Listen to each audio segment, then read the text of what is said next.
Rolleston School was committed and dedicated to this. And then what was that process? Where was your start? Yeah, when I came on board as a foundation teacher initially, we enlisted, we invited along Dr. Lucy Hone initially, and she spoke to and gave training to the whole staff. And that really, I guess, ignited even more so that flame around how we're going to do this as a school. We then have a learning vehicle called Ako, and in that, the philosophy behind that learning vehicle is around that tuakana taina approach, that relationships are really, really important, and using the tools from Lucy and from the things that we had learnt along the way, and going out to places like Sparklers and bringing on board a lot of things that gave us that foundation, and I think we're really lucky that all of our staff saw the importance of it. The staff knew that they were going on a new journey, and have been able to just pick up these tools and teach outside of what they would have done in the past. So you've got teachers that have been in the game for sort of 30, 40 years who are going, okay, now we can bring this into our teaching, even if we are in, I don't know, a workshop situation or a science lab, it's just part of everything that they do. And it's really great to see this type of learning sitting outside the health PE curriculum, which is normally where it's put. I'm interested too in your just how confident you are around hauora and being able to talk about mental health and wellbeing. Like sometimes that can be really hard for teachers to do, or anyone to do. What brings that to you? What is it? Have you had specific training around that, or is it just your philosophy, or is it just what's the secret? I think it goes back to the relationship stuff and the partial care for students, because no training other than the research done over the years of being at the college and looking into different wellbeing models. I remember when I first started, we had lots and lots of time to plan before the school opened, about 2 terms, and so just getting lost in all this research that's out there and kind of going, which is the right model, looking all over the world at different places, and what's the right model for us. We talk about at the school, everybody's an individual, and when we were looking at a wellbeing model approach, we decided that we didn't want to just go with one, and so our model of wellbeing is known as the hauora kete, and in that kete is a whole lot of different wellbeing tools that, depending on the individual, they can go in and dive in and use. I'm a big advocate of Te Whare Tapawha, and then we've got 5 ways to wellbeing, we've got Puma V. There's so many different things that, depending on who you are as the individual, you can use at different times. And I think that approach has meant that everybody can see a connection around wellbeing and why it's important to them, because they can find the tool that best suits them. For some people it might be going for a run, for others it might be sitting down and doing some mindfulness. And so I think the training has been exposing ourselves to as many things as possible, so that as individuals, both staff, students, whānau, they've got something to connect to. Yeah, nice. And they've got permission as well to do that. So a couple of other things we dive into is things like growth mindset and pause, breathe, smile, and that mindfulness area. And initially some of the students were going, oh, what's all this mindfulness stuff about, as we were running sort of some initial sessions. And then down the track, as we had one of our staff working with our rugby team doing yoga and mindfulness as part of their Wednesday practice. They're doing the outside physical stuff that they need to do, but understanding that they need to do the breathing. We wanted to make sure we were somewhat of a fence at the top of the cliff rather than an ambulance at the bottom of the cliff, which so often partial care is, this has happened for this learner and this and this and this, and they're so low down that you've got to bring them back up and engage in, external mental health services you do need from time to time, but we want to make sure that they've got the tools before they get there, or while they're not feeling great. And it's a perfectly normal thing. You guys are talking about the Check and Connect. That's in Dr. Lucy Hone and Denise Quinlan's book. Do you want to talk to me about that? And because I think that's a beautiful tool that lots of schools could just pick up so easily. When we first opened the school, there was looking at how can we make sure some of these things are brought into school. And I remember thinking about how important it is to have FaceTime with people, and I don't mean on the phone, but actually face-to-face time around a table and chat, because the statistics on how little time people have together face-to-face, we're not eating meals around a table anymore, we're not, in the evenings you're just on screens. Back in the day, when I was a kid, it was one screen that the whole family was watching. Now it's different screens in different rooms, but the importance of sitting down face-to-face to really check in and see where people are at, and it can be really, really short. So the initial idea was about coming around the kitchen table and breaking bread together, and then it sort of morphed into what we do now, which is we make sure that when we're doing our Check and Connect, you're in a circle. You're not sitting in rows of desks, but we'll move away from the tables and chairs, and you'll see at certain times of the day these circles all through the corridors in the school, which when you're heading down the corridor can be a pain, but you're like, actually these guys are doing some really important stuff. So the Check and Connect is used in all sorts of classes. It can be a teacher facilitating a whole group. It can be, we might do it at the start of a staff briefing, and that is just talking to the person next to you about a certain topic of Check and Connect. Different, because we grew, our school roll is now 1,450, it'll be closer to 1,600 next year. We have a huge challenge with rapid growth in our schools. So sometimes around the table doesn't always fit in the space that we might have.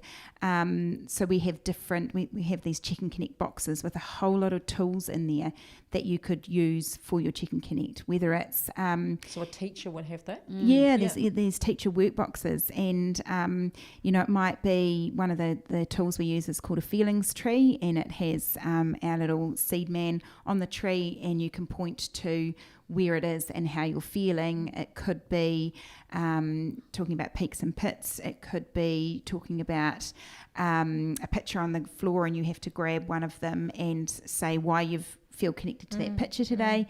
Character strengths are also, we use a lot of the VIA character strengths in our school, and it could be pick a character strength up and talk about why you're going to use that today. Just anything that gets people talking about how they're feeling is really, really good.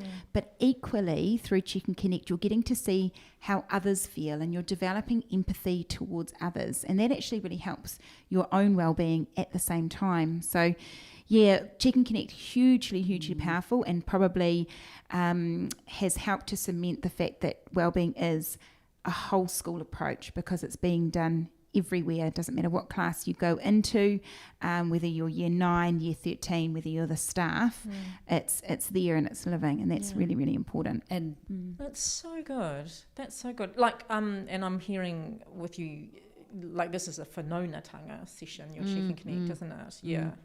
And I'm hearing other kind of cultural values come through.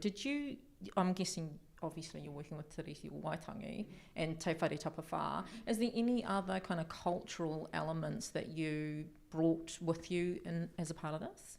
Back at the very beginning of the school, on the establishment board was Te Taumutu, our local runanga, and they're very much on board as well in the direction that we took. And I think that they gifted us our school whakatauki, he kākano e rui mai e rangi ātea, the seed shall not be lost. And so as part of that language, the way that we talk within our school, and connecting with Māori, because that language, that discussion, what's good for Māori is good for all, and that is what we do within the school. And I think we have whānau parent evenings, gathering that voice, and again it's stories, it's talking, it's kōrero, and that just connections is and connection building and relationships. And I think that's why it lives and breathes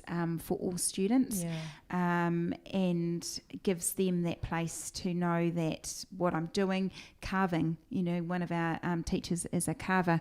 That's a form of mindfulness. It's a form of connecting with your culture. It's a form of looking after your well-being, and it's so important when you go down to that classroom and you see the students in that space, and I think that conscious decision, yes.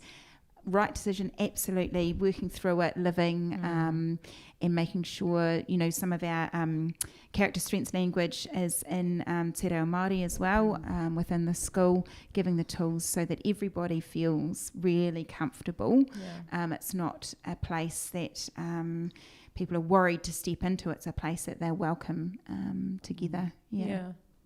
Yeah, they're deeply connected, aren't they? The whole school approach to hauora, the whanaungatanga connections, relationships, embedding of kaupapa Māori practice, for example, all speaks about, as all eminently good for wellbeing. There's no doubt. Yeah, definitely. Yeah. And that's why just we've often talked about how with the whole stuff that we focus on is our whole school culture as well as curriculum, so it just flows between the two. Yeah. Talk to me about what difference this has made, because that's the other thing that gets in the way, is that we think, well, what's the evidence of this, And so I'd be really interested to hear what difference you think it's made inside of your school. We're a really collaborative school.